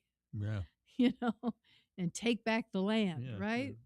To plunder. Yeah. Mm-hmm. You know, don't even take their livestock. Don't take their women and children. Kill them all. Yeah. Right? A considerable portion of the Israeli electorate also views settlers as religious fanatics who are an obstacle to peace. Now, there's a key thing there. There's a lot of secular people in Israel, a lot of secular Jews, right? So they consider anyone with a religious viewpoint as a fanatic. Yep. Even while acknowledging that no Palestinian peace partner exists, they are willing to believe that some of those living across the so-called Green Line are likely guilty of everything that the Palestinians and their cheerleaders in the press and non-governmental organization allies say they've done. And that, in turn, generates a wave of criticism from liberal American Jews who are easily persuaded to condemn what they see as Israeli wrongdoers betraying ideas about Jewish ethics and morality. If the death penalty law really was as racist as critics claim, and if the reality of life in the West Bank, quote unquote, really was one of routine Jewish violence at which Palestinians were living in fear, then those make these assertions to stand on. The truth is that what about the death penalty and how it might be implemented, the new Israeli law is not racist.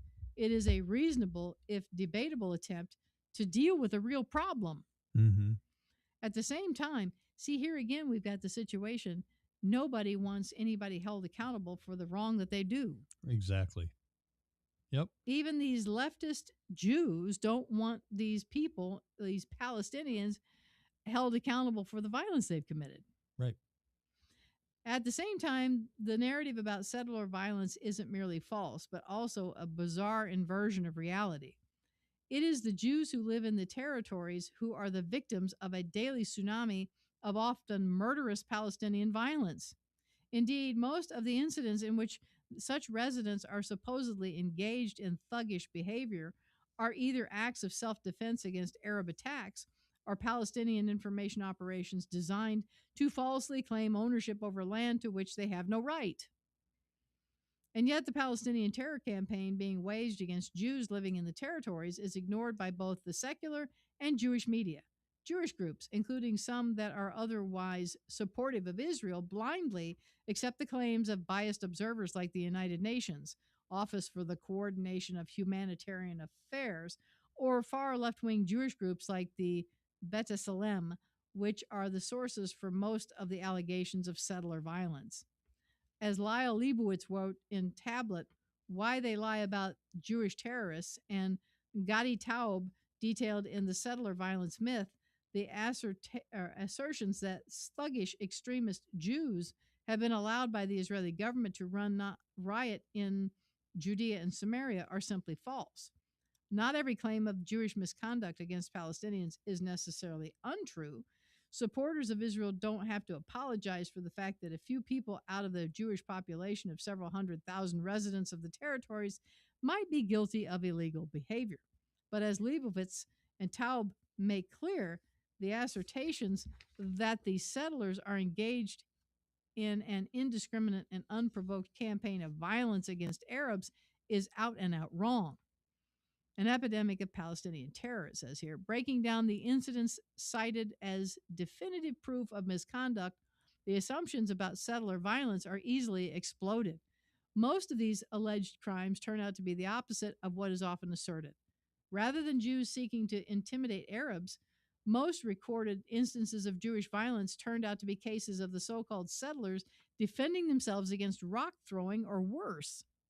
The same is true for the contentions that Jews are stealing Palestinian land, uprooting olive orchards of long standing, and using force to pressure Arabs to flee their homes. As Leibowitz points out, in 2024, there were more than 6,300 Palestinian terror attacks against Jews in Judea and Samaria, leading to 27 murdered Israelis and more than 300 wounded.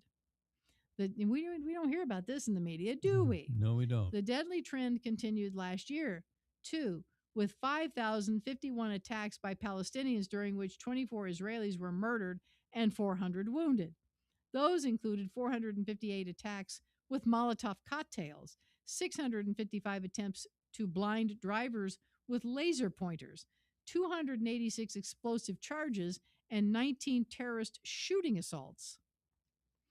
Compare that to OCA's claims that 1,400 residents of settler violence occurred in 2024 and 1,700 such crimes occurred in 2025. Even if OCA's data is to be believed, when lining up the two sets of numbers, the story comes across very differently than the headlines in outlets like the New York Times, The Guardian, PBS, or even the Liberal Times of Israel about a troubling rise in Jewish gangsterism in Judea and Samaria. But the point is, no one should believe claims put forth by the United Nations about Jews behaving badly in the territories any more than they should accept the world's body's skewed accusations about Israeli actions in Gaza or any other topic concerning the Jewish state. Taking a deep dive into these statistics, as Leibowitz and Taub have done, shows a thinly veiled effort to gin up a scandal for which there is little or no evidence. The Jews residing in the territories that form the heart of the ancient Jewish homeland are living in a state of virtual siege, and rather than being encouraged or enabled in violence by the government in Jerusalem or the IDF, many living in these communities feel they are not given adequate protection. That is why a small minority of them sometimes engage in actions that are either misconstrued as Jewish terrorism or are, in fact, cases of illegal retaliation against those who are trying to make their lives hell. But rather than condoning wrongdoing, the IDF seeks to stop them and arrest Jewish perpetrators. That stands in stark contrast to the policy of the Palestinian Authority, which rewards terrorism against Jews with salaries and or pensions for those who commit such crimes, as well as their families. In Israeli society, those accused of misbehavior against Arabs are pariahs and derided as extremists. Palestinians who shed Jewish blood are treated as heroes. And that is also the context in which the new death penalty law should be understood. Getting back to the death penalty law, that's what this is all about. Mm-hmm. Rather than being considered as nothing more than evidence of Jewish lust for violence or even revenge, it is an attempt to solve a serious problem for which Israel's critics have no solution. In just the last decade, there have been several thousand incidents of Palestinian terrorism against Israelis, even if you treat the October 7th attacks, the largest mass slaughter of Jews since the Holocaust, as a singular event. The total of every other such event in which hundreds of Jews were murdered and thousands maimed and wounded amounts to several thousand. Yet each time a Palestinian Arab commits an act of cold-blooded murder, he or she can be confident that sooner or later they will avoid punishment. Ah, sound familiar? Mm-hmm. That's because they know that Hamas and other terror groups are always seeking to kidnap Israelis in an effort to force Jerusalem to free terrorists in exchange for ransoming them. Even those who have committed the most bestial of crimes, including those that occurred on October 7th, when the slaughter was particularly depraved and involved what American legal scholars called aggravating factors in death penalty cases such as rape, torture, and kidnapping, have been let loose. They return to their homes or go into comfortable exiles, acclaimed as heroes, and paid generous sums as a reward for their terrorism. Applying the death penalty to those who committed such despicable crimes may be controversial, but it would certainly be justice. The death penalty exists in Israel, but to date, only one person, Nazi war criminal Adolf Eichmann, has been executed in the Jewish state. Many in Israel, as is true elsewhere, oppose capital punishment in principle. Even Jewish religious law, which allows for the death penalty, places rigorous limits on its application. But as long as terrorists who commit murder are given at best life sentences for their crimes, that sets up a situation not only in which they will eventually be freed, but also a situation where Palestinians are incentivized to kidnap Jews. And that is exactly what happened on October 7th. Many Israelis believe that the only solution to execute the terrorists before they can be freed in hostage exchanges. What will deter terrorism? That is far from clear, especially since many of those who murder Israelis are motivated by thoughts of martyrdom in the jihad against the Jews. See, there's again the crazy mindset. Nor is it likely, it's a death cult. It's all a death cult, folks. Nor is it likely that Israel's liberal dominated Supreme Court will allow the death penalty law to be implemented. Though, as many of other egregious interventions and power grabs, their assertion of a right to overrule the legislation is entirely unsupported by law and inherently undemocratic. Yeah, that's what it's like. What's happened? I don't know how they get anything done in the Knesset, because every time, especially the fact that Netanyahu is so, he's hated as much as Trump is. I just don't know. Every time they pass a law and do things in the Knesset, their Supreme Court just says, no, kick it out. Yeah. And it goes nowhere. Still, creating a legal mechanism that removes one major incentive for murderers of Jews is not racist. It simply is an attempt to find a way to avoid a cycle of violence in which terrorism is rewarded. Nevertheless, the argument that this law is more evidence of Israeli barbarism is absurd. While many democratic countries have outlawed the death penalty, the practice is far from rare around the world. In the United States, where some states allow the death penalty and others do not, fewer than 24 murderers are executed on an annual basis. But executions for a variety of crimes, including for sexual preferences and behavior that is defended as a basic human right in the West, are widespread in Arab and Muslim countries, including in Palestinian-controlled territory as well as elsewhere in the Third World. China executes thousands of people every year for an unspecified series of offenses against its tyrannical regime, as well as keeps approximately 1 million prisoners in the Logai, Beijing's own modern version of the Soviet Gulag archipelago.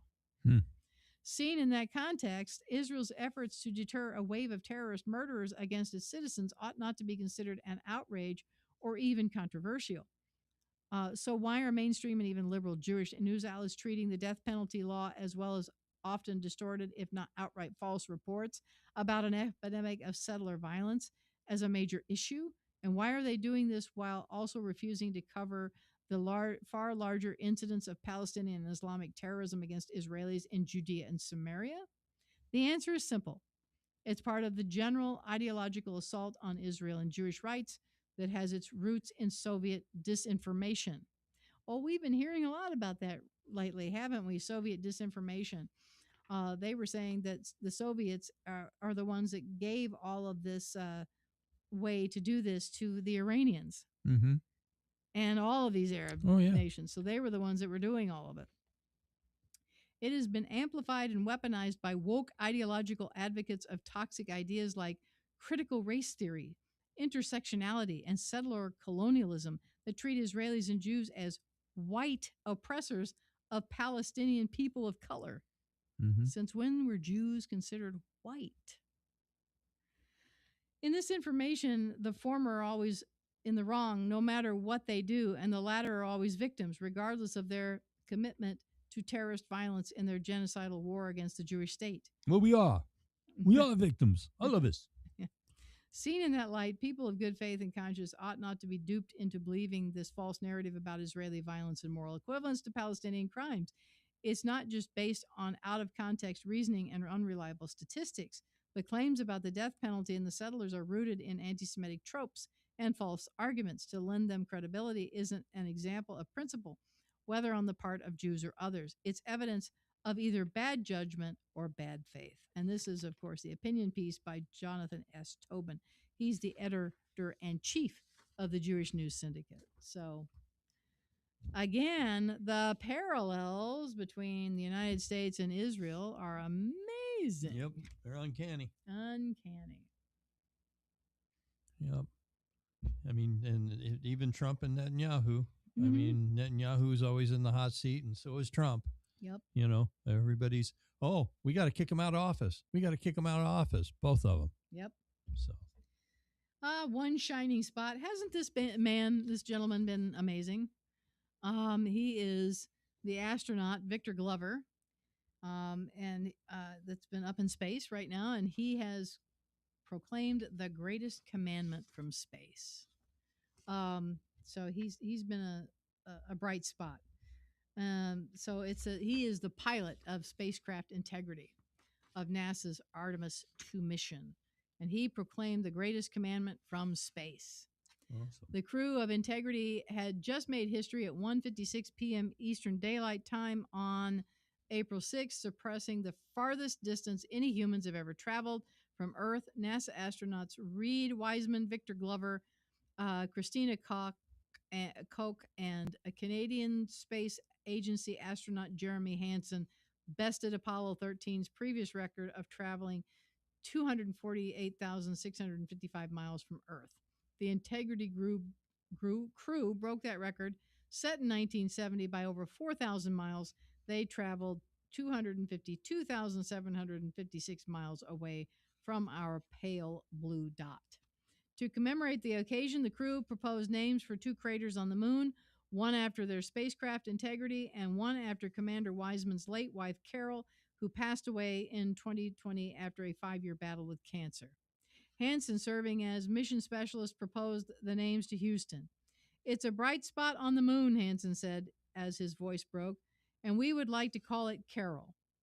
In the emotional moment, Wiseman, the mission's commander, broke down into tears, and the Integrity and crew embraced, setting another record for sharing the farthest group hug away from Earth. NASA shared the moment on X, and they have the pictures there of X. But it says, hours later, just before the crew lost contact with Earth for 40 minutes, as Integrity sped behind the moon, pilot Glover gave a special space sermon. He says, as we continue to unlock the mysteries of the cosmos, I would like to remind you of one of the most important mysteries there on Earth, and that's love. He added, Christ said in response to what was the greatest commandment, that it was to love God with all that you are. And he also, being a great teacher, said the second commandment equal to it, and that is to love your neighbor as yourself. As we prepare to go out of radio communication, we are still able to feel your love from Earth. And to all of you down there on Earth and around the world, we love you from the moon. Glover referenced the greatest commandment given by Jesus Christ. You shall love the Lord your God with all your heart and with all your soul and with all your mind. This is the great and first commandment. And the second is like it. You shall love your neighbor as yourself, from Matthew 22:37 through 39. And just 2 days later, Glover shared his perspective on Easter from halfway between the Earth and the moon as the astronauts looked back at the beauty of creation. When I read the Bible and I look at all of the amazing things that were done for us who were created, you have this amazing place, this spaceship. You're on a spaceship called Earth that was created to give us a place to live in the universe, in the cosmos, Glover shared. I'm trying to tell you, just trust me, you are special. In all of this emptiness, this is a whole bunch of nothing. This thing we call the universe. You have this oasis, this beautiful place that we get to exist together. As the Artemis 2 astronauts circled the moon, they captured a breathtaking photo Earth set depicting the Earth setting behind the moon. And it says, as the Integrity came around the moon, the crew witnessed an Earthrise, the Earth rising from behind the moon, followed by an hour-long solar eclipse as the spacecraft, the moon, and the sun aligned. Glover's beautiful orbital homily is reminiscent of Frank Boren, Jim Lovell, and William Anders' reading of Genesis as the Apollo 8 crew orbited the moon on Christmas Eve of 1968. The Apollo 8 crew were the first humans to see the far side of the moon and photograph an Earthrise. Artemis 2 mission has inspired millions and left many in awe at the amazing capability of human beings and the stunning grandeur of God's good creation. When I look at your heavens, the work of your fingers, the moon and the stars which you have set in place, What is man that you are mindful of him, and the Son of Man that you care for him? Yet you have made him a little lower than the heavenly beings and crowned him with glory and honor. From Psalm 8, 3 through 5. Through Artemis II's picture and Pilot Glover's commentary, the 8 billion of us left on Earth have seen and heard God revealed through both Scripture, or both the book of nature and the book of Scripture. The Integrity is on its way back to Earth and scheduled to splash down in the Pacific Ocean on April 10th. We pray for and wish the crew a safe return. Amen. So I thought that was nice. Amen. I think it's wonderful. Now we are down to archaeology stories. So we'll try to get through these pretty quick. Mm-hmm. This is from Breitbart. Archaeologists discover 3,000-year-old Egyptian scrolls. Archaeologists in Egypt have discovered rare papyrus scrolls approximately 3,000 years old. Wow. According to the Egyptian Ministry of Tourism and Antiques. The 8 papyrus scrolls have been found along a cache of colorful coffins of Amun chanters dating back to the Third Intermediate Period, which ranged from 1070 BC to 664 BC. Wow. The archaeologists discovered the scrolls during an exploration in the Kurna area of Luxor's West Bank by the tomb of Seneb, I guess. Amun chanters were singers dedicated to the god Amun. The most common title is Chanter of Amun, and that's spelled Amun, opening new avenues for studying the class of chanters and singers during that period. They, or the scrolls, vary in size and are considered a valuable source of information, with the world awaiting the results following their restoration and translation. The coffins were found stacked in a rock-carved funerary chamber. Ancient Egyptians saved space by arranging the coffins in 10 horizontal rows and separating the lids from the boxes to increase the chamber's capacity. The mission's restoration team carried out urgent conservation work, including treatment of deteriorating wood fibers and weakening painted plaster layer, as well as careful mechanical cleaning to remove deposits without affecting the vibrant colors. The release said, noting that the wood was in dire need of preservation work. Sharif Fathi, the Minister of Tourism and Antiquities, said that the discovery represents a significant addition to Egypt's record of distinguished archaeological finds.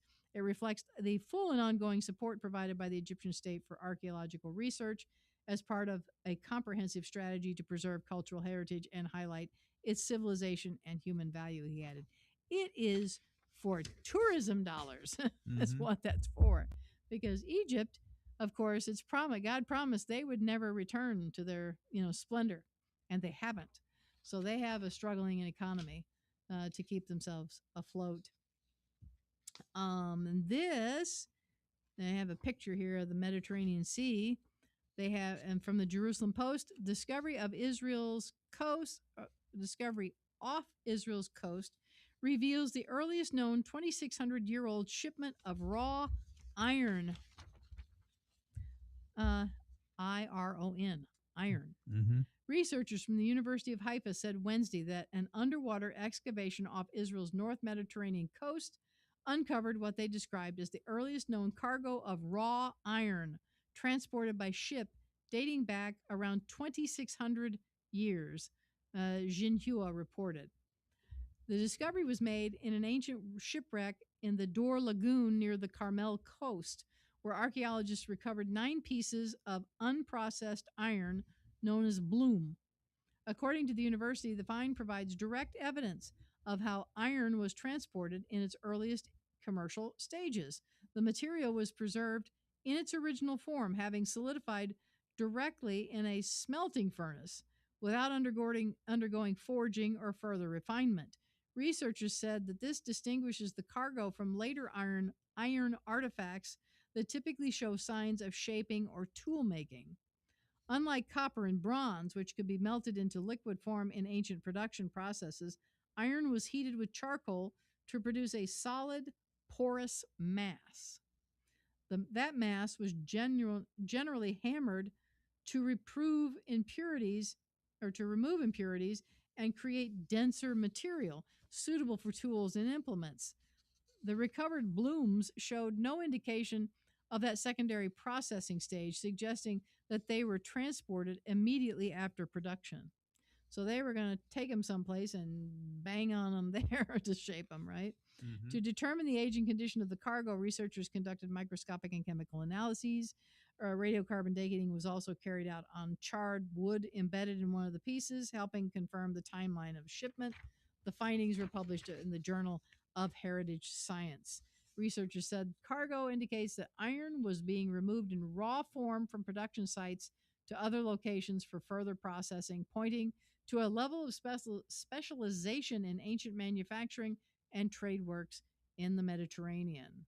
And the University of Haifa said the discovery provides new insight into early iron production and distribution practices in the region.